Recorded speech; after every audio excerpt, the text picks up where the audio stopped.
বাজ পাখিকে পক্ষীরাজ বলা হয়।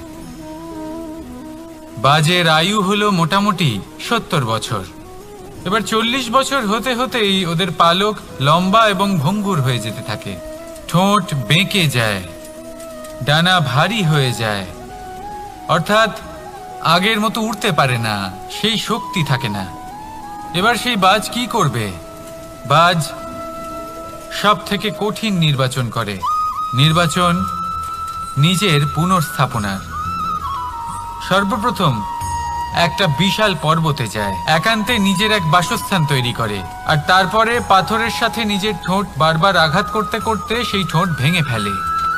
তারপরে সে অপেক্ষা করে সেই ঠোঁট পুনর্নির্মাণ হওয়ার। তারপর সেটাই করে নিজের পালকের সাথে। তারপরে নিজের ডানা থেকে এক এক করে ভারী পালকগুলো ছিঁড়ে ফেলে দেয়। আর তারপর 150 দিনের এই যন্ত্রণা সহ্য করার পরে ও ফিরে পায় নিজের ওড়বার অনন্য ক্ষমতা, সেই শক্তি। আর তারপরে ও জীবনের পরবর্তী 30 বছর বাঁচে। কি বুঝলেন আপনি? যদি ইচ্ছে শক্তি থাকে তাহলে একজন দুর্বলও শক্তিশালী হতে পারে।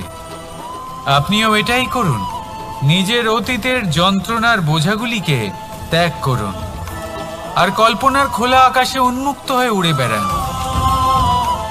নিজের পুনর্স্থাপনা করুন, তবেই সর্বশ্রেষ্ঠ হতে পারবেন। আর মনে রাখবেন, এই ছোট ছোট পদক্ষেপই বড় বড় শিখরে পৌঁছে দিতে পারে। তাহলে আসুন আর আমার সাথে ভালোবেসে বলুন, রাধা রাধা। আপনি কি কখনো জলকে নিজের মুঠোতে ধরে রাখার চেষ্টা করেছেন? চলুন আজ করা যাক।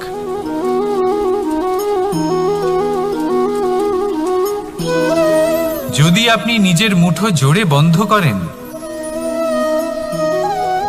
জল ধরে রাখতে পারবেন না। যদি আপনি তাকে এমনি বইতে দেন, তাহলে ও নিজের পথ নিজেই করে নেবে আর আপনার হাতেও থেকে যাবে।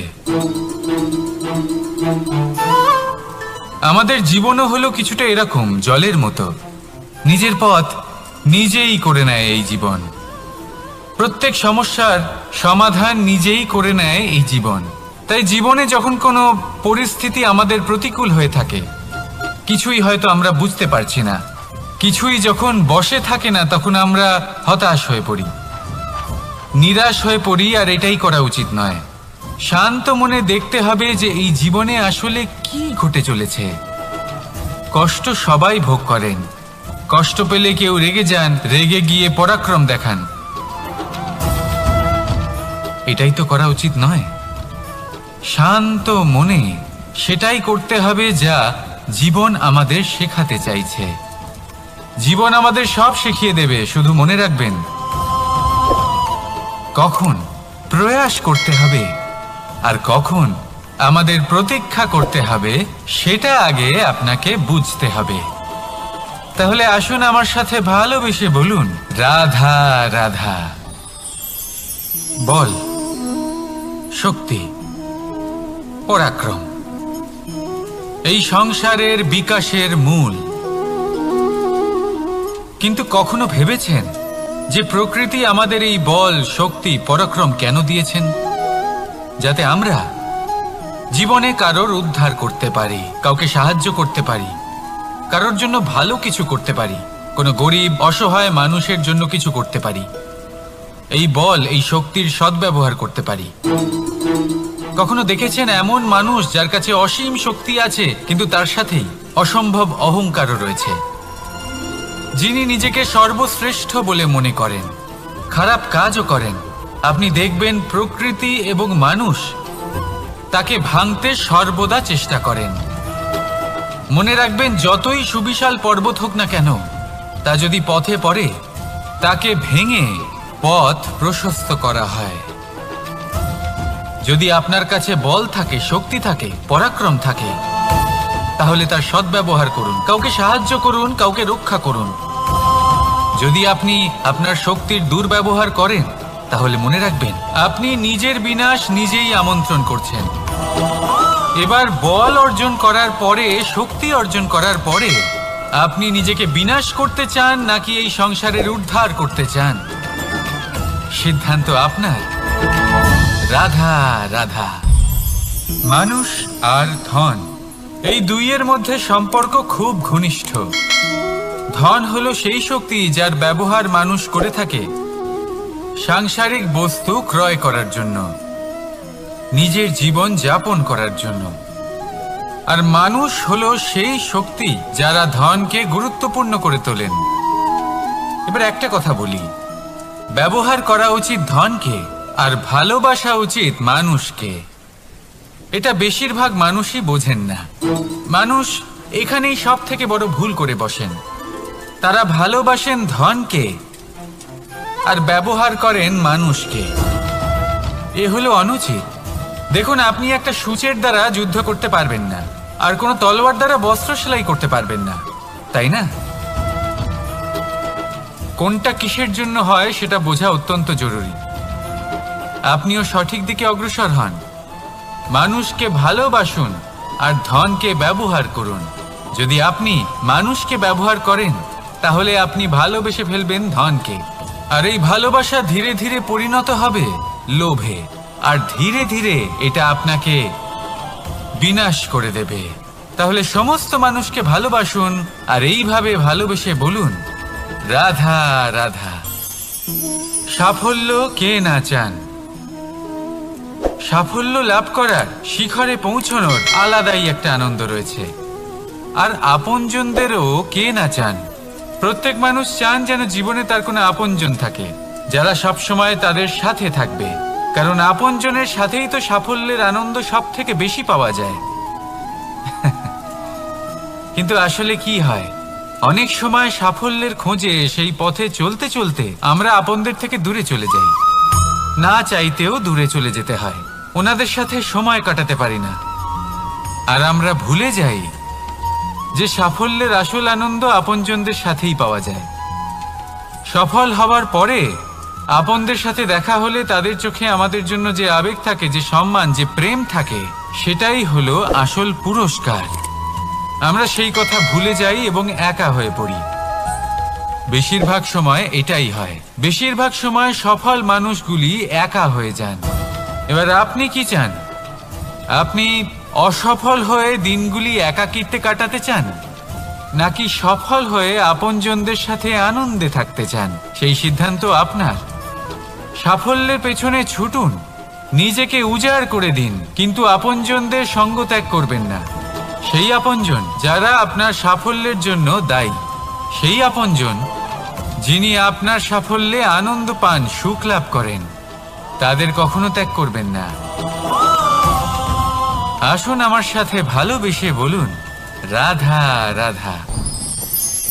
ভগবান আর ভক্ত যখন একাকার হয়ে যায়, যখন ভক্ত তার ভগবানের প্রতি এবং নিজের জীবনের উদ্দেশ্যের প্রতি সম্পূর্ণরূপে সমর্পিত হয়, তখন জন্ম নেয় ভক্তি। এই সংসারের সমস্ত আশা হয়তো আপনার সঙ্গ ত্যাগ করে দিতে পারে, তখনও ভক্তি সাথে থাকবে। ভক্ত আর ভগবান যখন একাকার হয়ে যায়, তাদের মধ্যে কোনো পার্থক্য থাকে না। তারা এক হয়ে যায়, এক ব্যক্তিত্ব, এক অস্তিত্ব। সেই জন্য কখনো জীবনে যে কোনো রূপেই, যে কোনো প্রকারেই, যে কোনো ঈশ্বরকে মান্য করুন। মনের মধ্যে শ্রদ্ধা ভাব জাগ্রত করুন, মনে ভক্তি ভাব জাগ্রত করুন।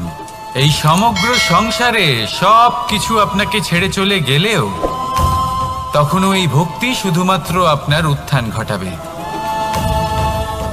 তাই মনে ভক্তি জাগ্রত করুন আর আমার সাথে ভালোবেসে বলুন, রাধা রাধা। শব্দই হলো শূন্য, শব্দই হলো আরম্ভ, শব্দই হলো অন্ত, শব্দই হলো অমর, শব্দই হলো ব্রহ্ম। এই শব্দ হলো অত্যন্ত বিশেষ। কেউ কাঁদলে তাকে হাসিয়ে তোলে, কেউ হাসলে তাকে কাঁদিয়ে দেয়। কারোর মনে উদ্দীপনা জাগিয়ে তুলতে পারে, আবার কারোর মনে কাঁটা হয়ে বিঁধে থাকতে পারে। একটা অত্যন্ত গুরুত্বপূর্ণ কথা যা বোঝা অত্যন্ত আবশ্যক। আপনার মন, আপনার হৃদয় যতই শুদ্ধ হোক না কেন, যতই পবিত্র হোক না কেন, আপনার দৃষ্টিভঙ্গি যতই স্পষ্ট হোক না কেন, যদি আপনার কথা পবিত্র না হয়, যদি আপনার শব্দ শুদ্ধ না হয়, তাহলে তা আপনাকে আপনার কর্মফল ভোগ করতে বাধ্য করবেই। একটা সহজ উদাহরণ দিই। আপনার জীবনে এমন কেউ অবশ্যই থাকবেন যাকে আপনি পছন্দ করেন না, যিনি হয়তো অধর্মী মানুষ, যিনি হয়তো দুর্বুদ্ধি সম্পন্ন মানুষ, কিন্তু তার জন্য অপশব্দ প্রয়োগ করলে তার মধ্যে কোনো পরিবর্তন আসবে না, তার মানসিকতা বদলাবে না, শুধু মনে প্রতিশোধ স্পৃহা জেগে উঠবে, মনে হিংসা জাগবে, আর কিচ্ছু নয়। সেই জন্য নিজের শব্দকে নিয়ন্ত্রণ করুন, নিজের কথা সংযত করুন। শ্রেষ্ঠ থেকে শ্রেষ্ঠতর মানুষকেও সাবধানী হতে হয়, কারণ যদি এই শব্দের প্রয়োগ সঠিক না হয়, তাহলে আজীবন মানুষকে নির্বাক হয়ে থাকতে হতে পারে। তাহলে নিজের শব্দ নিয়ন্ত্রিত রাখুন, নিজের কথাকে শুভ করুন, এতে প্রেমবোধ জাগিয়ে তুলুন, আর সেই প্রেমবোধ নিয়েই বলুন, রাধা রাধা। এবার বেশিরভাগ লোকের উত্তর এটাই হবে যে সোনা বহুমূল্য, সোনার মূল্য লোহার থেকে অনেক বেশি। এটা ঠিক, কিন্তু আমাদের এটা ভোলা ঠিক হবে না যে সোনা আমাদের সাজগোজের কাজে লাগে, আমাদের আরো বেশি সুন্দর দেখায়।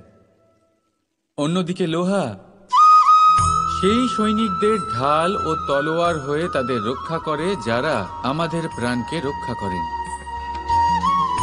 এই সৈনিক না থাকলে আমাদের প্রাণও থাকবে না।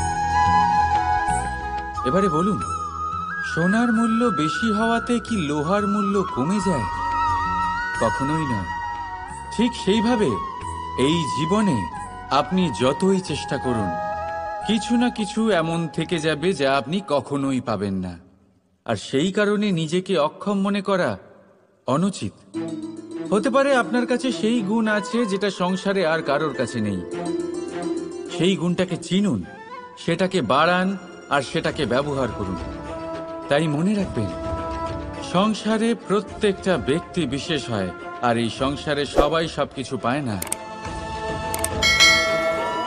নিজেই দেখে নিন, সোনাকে যে দোকানে সাজিয়ে রাখা হয়, সেই দোকানের তালা লোহা দিয়ে তৈরি হয়। রাধা রাধা। সংসারে সব থেকে বেশি দামি কি, সব থেকে বেশি মূল্যবান কি?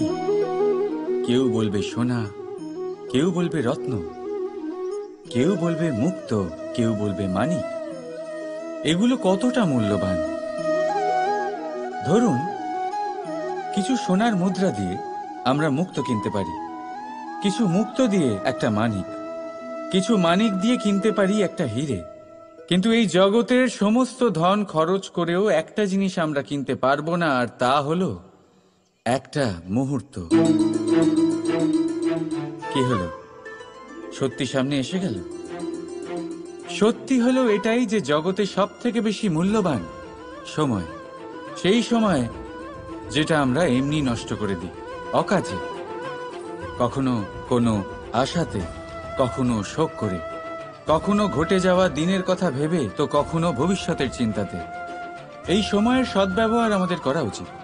এই সময়ের সদ্ব্যবহার করে আমাদের ধন অর্জন করা উচিত, মহান কাজ করা উচিত, আমাদের ব্যক্তিত্বকে উদার করা উচিত, ভালো কাজ করা উচিত, সকলের সাথে আনন্দ ভাগ করা উচিত। যদি আমরা এই সংসার থেকে চলেও যাই, তাহলেও সময় আমাদের যেতে দেবে না, এখানেই স্থিত করে রাখবে, কারোর না কারোর জন্য প্রেরণা হয়ে, বা কারোর মুখে কৃতজ্ঞতার হাসি ফুটিয়ে। রাধা রাধা। সূর্য এই সংসারে সব থেকে বেশি তেজস্বী, এই সূর্য সব থেকে বেশি উজ্জ্বল, সব থেকে বেশি শক্তিশালী। কিন্তু আপনি কি কখনো সূর্যোদয় দেখেছেন? এই শক্তিশালী সূর্য কিভাবে উদয় হয়? লাল রঙের আভার সাথে, সৌম্যতার সাথে, শান্তির সাথে উদয় হয়। কখনো সূর্যাস্ত দেখেছেন? সেই লাল রঙের আভা, সেই সৌম্যতা, সেই একই শান্তি। আর এটাই একজন মহান ব্যক্তিত্বের গুণ। যখন জীবনে উত্থান ঘটে তখনও অহংকার করেন না, সৌম্যতা বজায় রাখেন। আবার যখন জীবনে ক্ষতি হয় তখনও সৌম্যতা বজায় রাখেন। যদি আপনিও চান সূর্যের মতো আপনি সম্মান পাবেন, তাহলে সূর্যের মতন হন। যখন জীবনে আনন্দ আসে, কুশল আসে, তখন সীমা লঙ্ঘন করবেন না। যখন জীবনে দুঃখ আসে, কষ্ট আসে, বিনাশের পথে অগ্রসর হবেন না। সৌম্য থাকুন, শান্ত থাকুন, সূর্যের মতো চকচক করতে থাকুন। কারণ সব মুহূর্তের মতোই এটাও একটা মুহূর্ত। তাতে আপনি আনন্দ লাভ করুন বা পান দুঃখ, এই মুহূর্ত অবশ্যই চলে যাবে। রাধা রাধা। তোমাদের যদি এই ভিডিওটা ভালো লাগে থাকে তাহলে অবশ্যই একটা লাইক করে দাও, আর এইরকম ভিডিও পেতে গেলে আমাদের সাথে থাকো।